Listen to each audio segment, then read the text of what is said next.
Defense. May it please the court. Yes, ma'am. Ladies and gentlemen, good morning.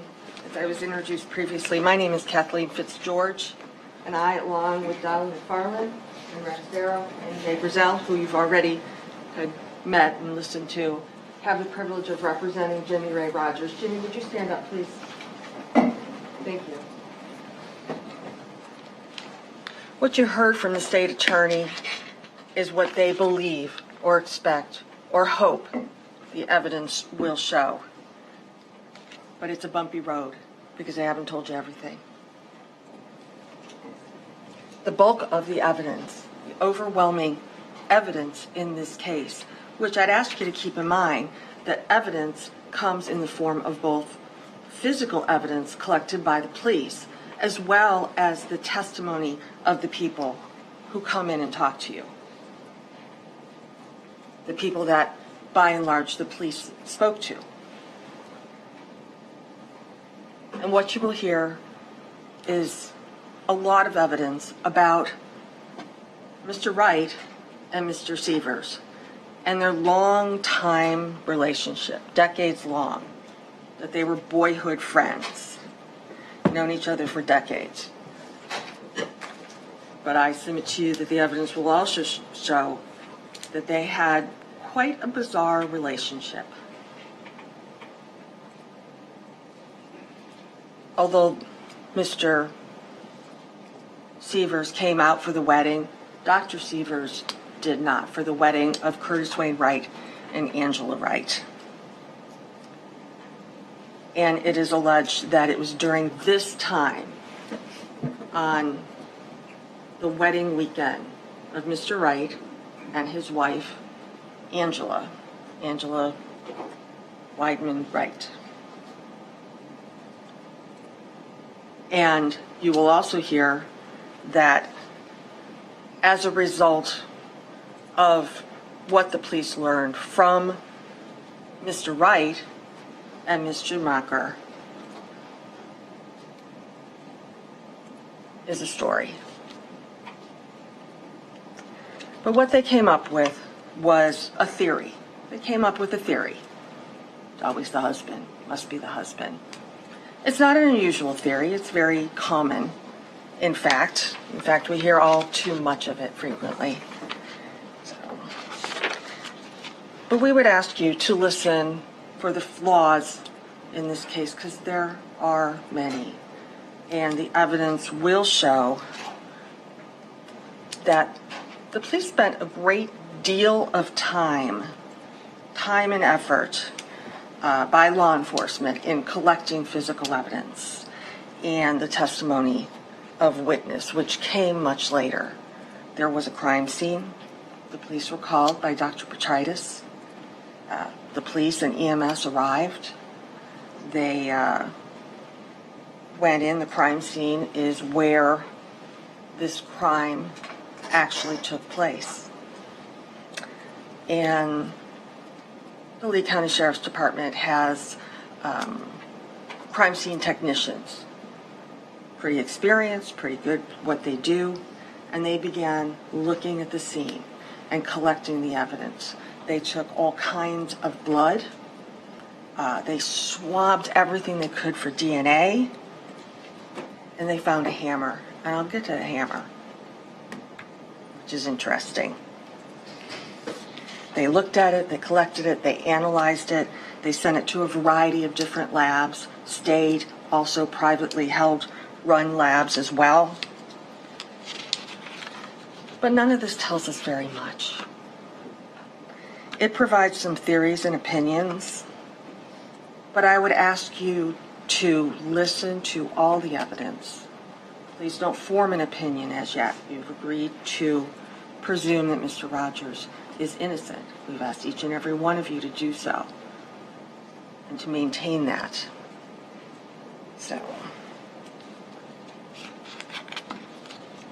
But after they got this evidence, the police found themselves in a bit of a bind. It was a high-profile murder of a doctor, pretty young doctor, young mother. Sad, very tragic. And they had no leads as to any suspects. They had no evidence against Mr. Sievers, as Mr. Hunter said, sort of the perfect alibi. So they focused on, after they got something, they didn't quite know what they had. They got something, and they focused on that. And the state will take a lot of time and effort in showing you how Mr. Rodgers and Mr. Wright drove to Florida to prove that they were here in Lee County. I'll tell you what, it was no secret. Not a secret at all. In fact, no effort was made to conceal the fact that they were coming to Florida. Mr. Rodgers took a little time off. It was coming up on just prior to the 4th of July weekend. Mr. Wright had asked him to go along, sort of a last-minute thing, just the day before. Mr. Wright wanted to leave on Friday, but Mr. Rodgers said, no, I can't get off work, I gotta work. So they embarked on this trip. Mr. Wright rented a car in his own name. They packed up lunch. Taylor Schumacher, who was at the time Mr. Rodgers' girlfriend, packed up lunch for them. Mr. Wright picked him up. They had the GPS, and they got on the road.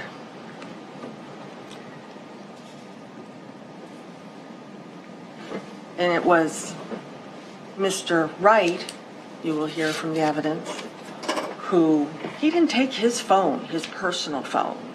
But you'll hear that he frequently uses what they call burner phones, or commonly referred to as prepaid phones. Burner phones sort of implies that you're up to no good. You're doing something. You have this because they're not traceable. And he and Mr. Sievers had those phones. Mr. Rodgers didn't have a phone. He took his phone, his regular, old, normal, everyday, very traceable phone that Mr. Wright plugged into the GPS. Now, Mr. Wright, you will hear from the evidence, he's pretty tech savvy.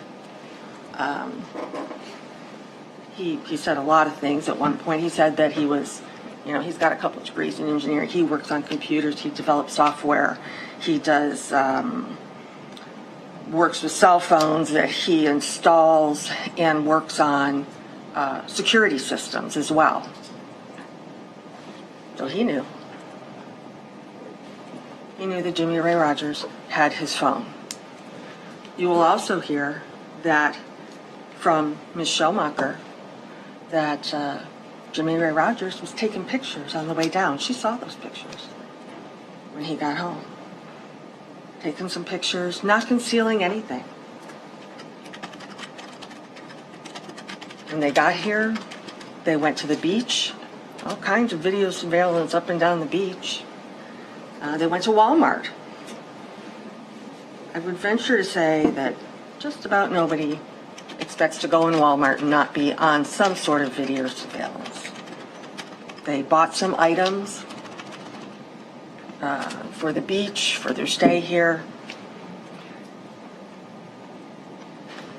You'll also hear that during this time that Mr. Rodgers told his boss, I'll be back on Tuesday. He talked to him while he was gone. I'm in Florida. I'll be back on Tuesday. Can't work until then. Took some days off.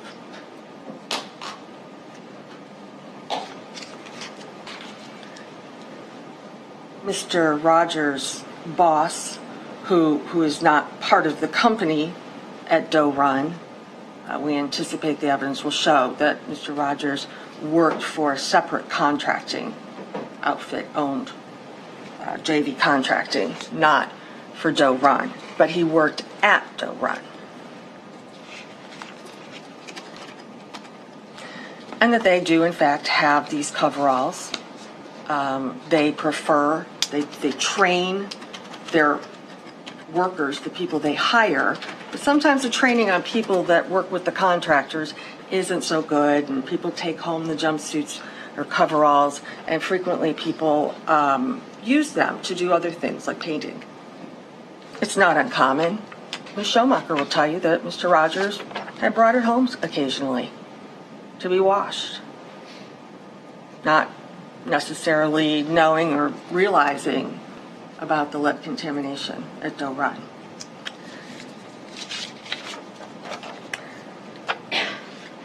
Ms. Schumacher will also talk about throwing this coverall out the window onto the road, and how she took the police out there to find that.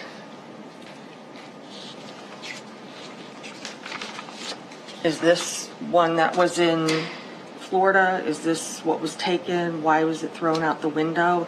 It must be something really bad if it was. I'd ask you to pay close attention to whether what that evidence shows matches up with what Mr. Wright says. As the state pointed out, he is the only person, allegedly besides Mr. Rodgers and Dr. Teresa Sievers, that know what happened in that house.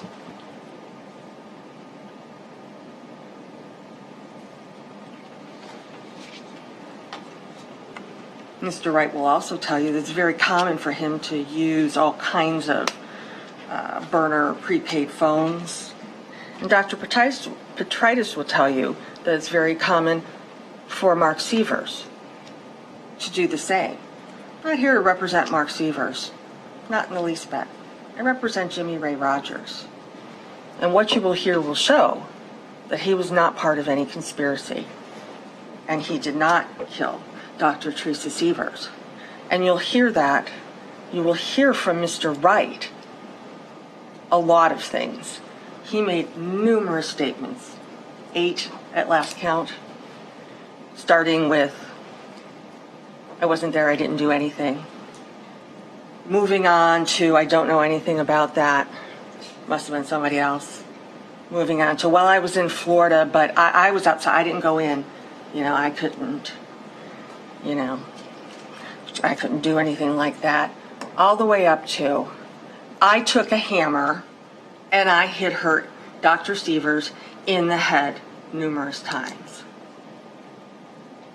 That's a big swing, no pun intended. You will hear a lot of things from Mr. Sievers that at the wedding, it was he and Mark, I'm sorry, for Mr. Wright, there's a lot of names in this, that at his wedding weekend, this man who is flying in from Florida to be his best man essentially usurped or stole his wedding weekend to talk about his life and that Mr. Wright didn't know anything about that beforehand. And when asked about, my wife needs to be killed, do you know anyone? Mr. Wright said, no. He will also tell you how he couldn't commit for quite a while. He didn't really commit to doing this until such time as the burner phones were purchased. Then he committed because he had to do it from the kids, for the children, for these 2 young daughters who lost their mother, that he had to do it. But instead of hiring someone, he went along, and he said throughout his various statements, no, I didn't kill her, I didn't, but it was Jimmy Rodgers. So when he makes his ultimate statement to the police and to the state attorneys after numerous months of working with them, that he talks about, no, I couldn't do it. And they stop in order for him to realign his statement, shall we say, until it finally meets with, as the evidence will show, meets with their approval.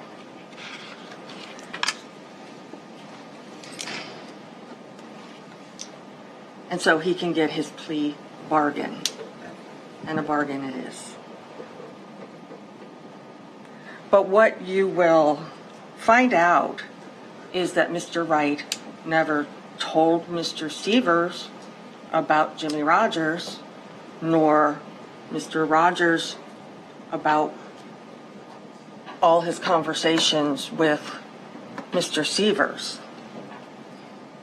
Mr. Wright will claim that Mark Sievers controlled everything. He was controlling everything. He told me, what had to be done, when, where, how. He was very controlling.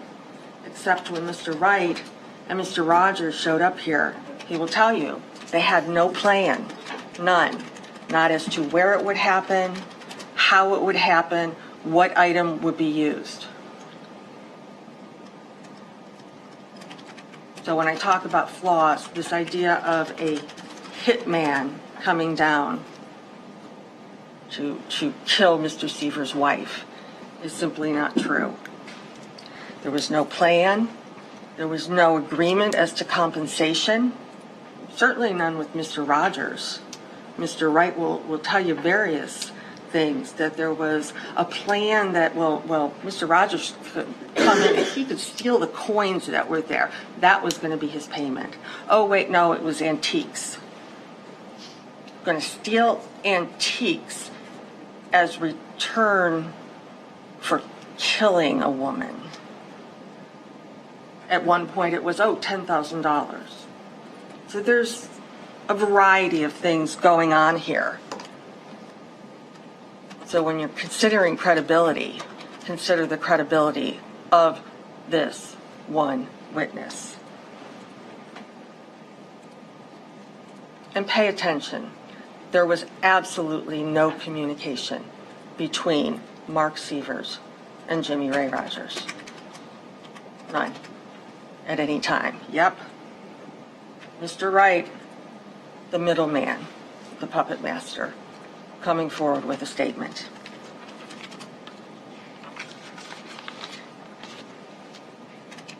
As for Taylor Schumacher,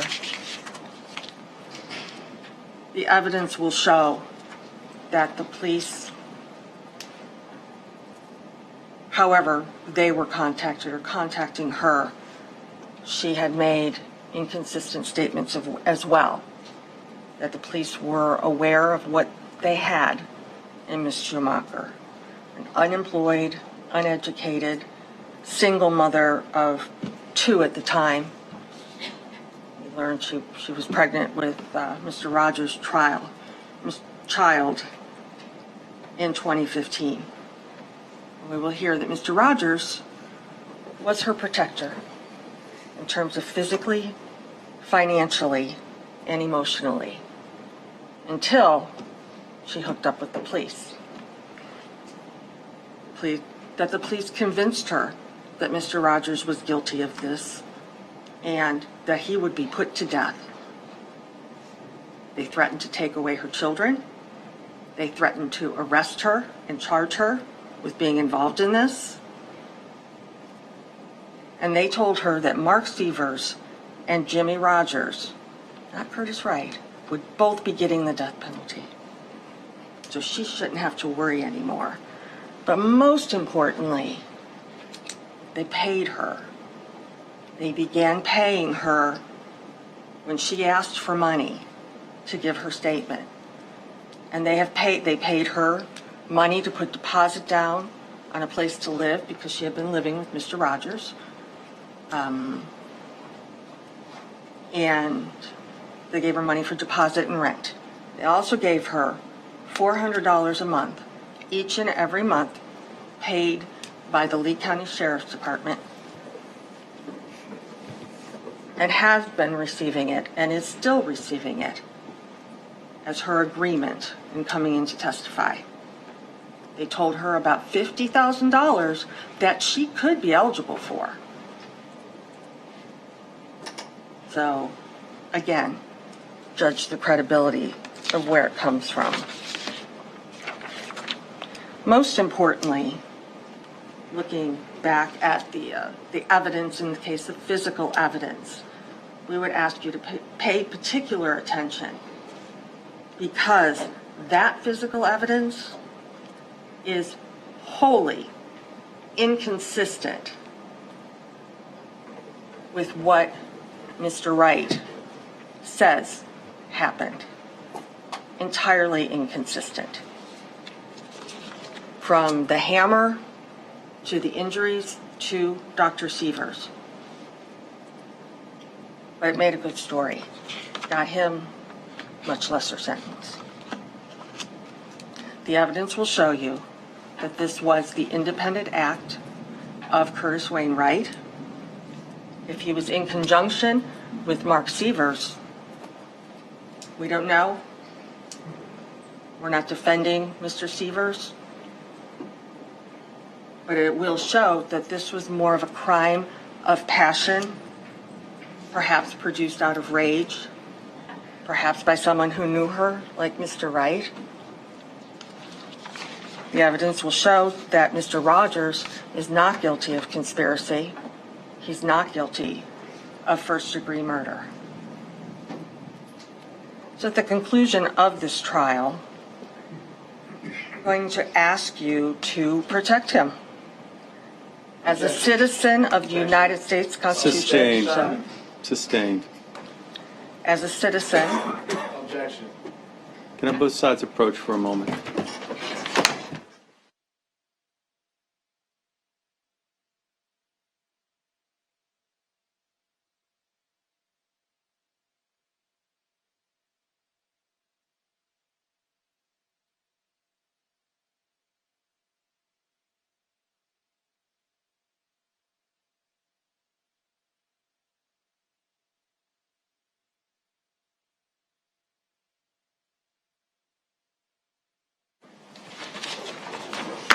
You ready? Yes, ma'am. We talked to you, Mr. Brazell talked to you, Ms. Ross talked to you about the presumption of innocence. I'm asking you to follow that, which each of you promised us, and that Mr. Rodgers is cloaked with the presumption of innocence, and it's the state's duty to prove this case. That's the function of the American jury. We're here for justice today. I'm afraid there is no justice for Dr. Sievers. It was a tragic murder. But I will agree with Mr. Hunter when he misspoke and said, Mr. Wright went berserk, he went crazy, and he had to correct himself to Mr. Rodgers. Thank you.